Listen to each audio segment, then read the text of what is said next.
बिस्मिल्लाहिर्रहमानिर्रहीम। रुकू नंबर 4 से हमारी तफसीर रहती थी। वक़ाल निस्वतुन फिल मदीनति इम्राअतुल अज़ीज़ तुराविदु फ़ताहा अन नफ्सिही।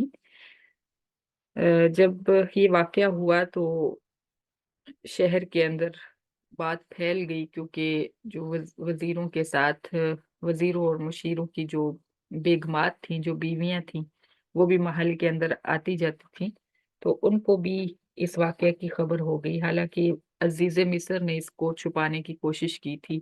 हज़रत यूसुफ़ अलैहिस्सलाम से भी कहा था कि आप इसको इग्नोर कर दें, नज़रअंदाज कर दें, और बीवी से कहा कि तुम इस गुनाह की माफ़ी माँगो जो तुमने यूसुफ़ पे इल्ज़ाम लगाया है।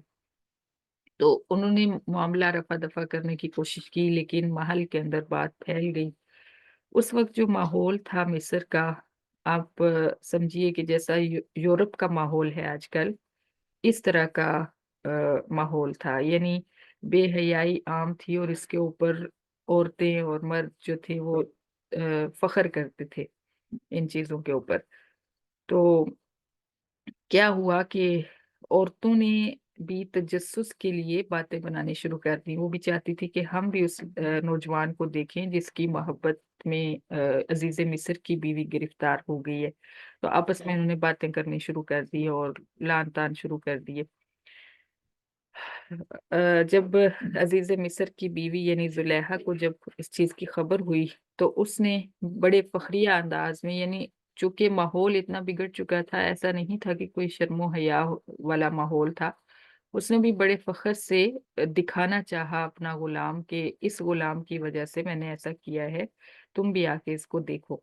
तो उसने बाकायदा उनके लिए एक दावत तरतीब दी और सबके लिए नशिस्तें लगवाई, यानी सीट हर एक के लिए लगवाई, और बड़ा शानदार सा माहौल तैयार करवाया।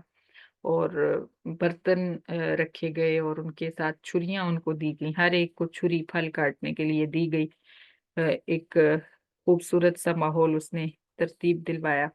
और अगली आयत में आ रहा है, फलम्मा समियत बिमक्रिहिन्न अरसलत इलैहिन्न व आतदत लहुन्न मुत्तकअन व आतत कुल्ल वाहिदतिन मिनहुन्न सिक्कीनन।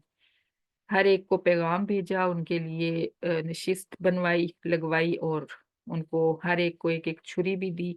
वक़ालत इख़रुज अलैहिन, और फिर हज़रत यूसुफ से कहा कि उनके सामने आ। फलम्मा रअयनहु अकबरनहु व क़त्तअना अयदियहुन। जब औरतों ने हज़रत यूसुफ को देखा तो देखती ही रह गईं, शशदर रह गईं, और इतनी बेदहानी हो गई उनकी, यानी तवज्जो पूरी की पूरी उनकी हज़रत यूसुफ की तरफ हो गई कि फल काटते-काटते उन्होंने अपने हाथ भी काट लिए, और उनको महसूस भी ना हुआ। इतनी वो खो गई हज़रत यूसुफ अलैहिस्सलाम को देखने में। वकुल्ना हाशा लिल्लाहि मा हाज़ा बशरा, और कहने लगी सब तारीफ़ें तो अल्लाह के लिए हैं, सब पाकीज़गियाँ तो अल्लाह के लिए हैं, ये कोई बशर नहीं है। इन हाज़ा इल्ला मलकुन करीम, ये तो एक मुअज़्ज़ज़ फ़रिश्ता लगता है, फ़रिश्ता महसूस होता है। यानी उनके हुस्न की तारीफ़ की। क़ालत फ़ज़ालिकुन्नल्लज़ी लुमतुन्ननी फ़ीह। तो ज़ुलेहा ने कहा, ये है वो जिसके लिए तुम मुझे मलामत कर रही हो। यानी बिल्कुल आप देखिए आजकल जैसे यूरोप में हो रहा है ना, और बल्कि अब तो इस्लामी ममालिक में भी ये बेहयाई फैल रही है, बॉयफ्रेंड और गर्लफ्रेंड वाली। तो यूनिवर्सिटीज़ के अंदर इन्हीं चीज़ों के ऊपर नौजवान एक-दूसरे के साथ जो है वो फ़ख्र करते हैं, फ़ख्र का इज़हार करते हैं। तो यही मामला, यही माहौल उस वक़्त भी था। वलक़द रावत्तुहु अन नफ्सिही फ़स्ताअसम। तो बड़े फ़खरिया अंदाज़ में कहने लगी कि मैंने इसको फिसलाने की कोशिश की है, लेकिन ये बच निकला है। वलइन लम यफ़अल मा आमुरुहु लयुस्जनन्न व लयकून मिनस सागिरीन। लेकिन अगर इसने वो काम ना किया जिसका मैं इसको हुक्म दे रही हूँ, तो मैं इसको सज़ा दिलवाऊँगी, यानी इसको हर हाल में करना होगा, और मैं इसको कैद करवा दूँगी या मैं इसको ज़लील कर दूँगी। यानी इसकी मैं ये जो पाक-दामन बन रहा है ना, मैं इसकी तज़लील कर दूँगी पूरे मुआशरे में।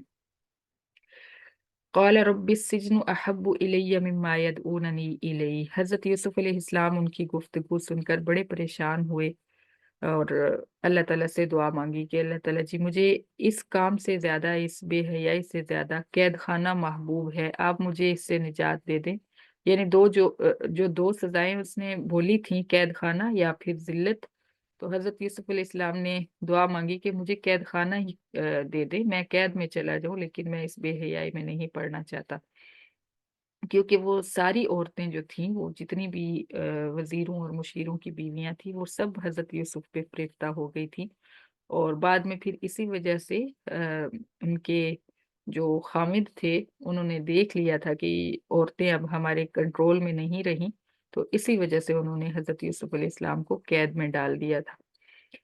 تو حضرت یوسف نے یہ دعا مانگی اور اللہ تعالیٰ نے ان کی دعا سن لی، اور عرض کی وَإِلَّا تَصْرِفْ عَنِّي كَيْدَهُنَّ أَصْبُ إِلَيْهِنَّ وَأَكُن مِّنَ الْجَاهِلِينَ، اور اگر آپ مجھ سے ان مکر کو، چالوں کو ہٹائیں گے نہیں، دور نہیں کریں گے، تو میں بھی ان کی طرف مائل ہو جاؤں گا اور میں نادانوں میں سے ہو جاؤں گا۔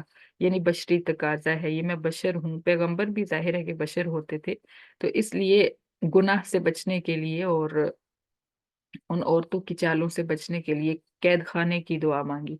یہاں پہ حدیث مبارکہ کا مفہوم ہے، اس کی جو سند ہے اس کے بارے میں تو میں نہیں جانتی، لیکن حدیث مبارکہ کا مفہوم ہے کہ اگر حضرت یوسف علیہ السلام قید نہ مانگتے، ویسے ہی اللہ تعالیٰ سے دعا مانگ لیتے کہ مجھے ان عورتوں کی چالوں سے بچا لے، تو اللہ تعالیٰ اچھے طریقے سے کسی اور طریقے سے بھی ان کو بچا لیتے، لیکن چونکہ یہ تقدیر میں لکھا ہوا تھا، ایسا ہی ہونا تھا۔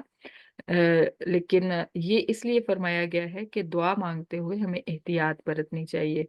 بعض اوقات ایسے ہوتا ہے نا کہ ہم کہتے ہیں کہ کوئی ہمارا عزیز بیمار ہوتا ہے تو ہم کہتے ہیں ہماری زندگی بھی اس کو اللہ تعالیٰ لگا دے، ان کی بیماری ہمیں دے دے، تو گویا کہ ہم وہ بیماری اپنی طرف منتقل کرنے کی دعا مانگ رہے ہوتے ہیں۔ ہمیں یہ دعا نہیں مانگنی ہوتی، ہمیں یہ دعا مانگنی ہے کہ اللہ تعالیٰ اس کو بھی عافیت دے دے، مجھے بھی عافیت دے دے، کیونکہ بیماری تو ہر ایک کے لیے ہی تکلیف دہ ہوتی ہے۔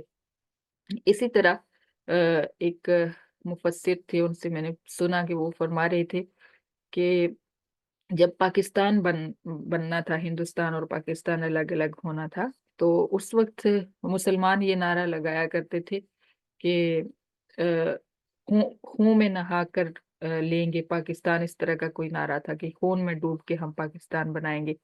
تو وہی ہوا، اور چونکہ وہ رمضان کے دن تھے اور 27 رمضان کو پاکستان وجود میں آیا تھا، تو اس سے پہلے رمضان کے روزوں کے دن تھے، تو قبولیت کی گھڑیاں تھی، وہ بار بار یہی کہتے کہ ہم خون میں ڈوب کے پاکستان لیں گے، تو وہی ہوا کہ خون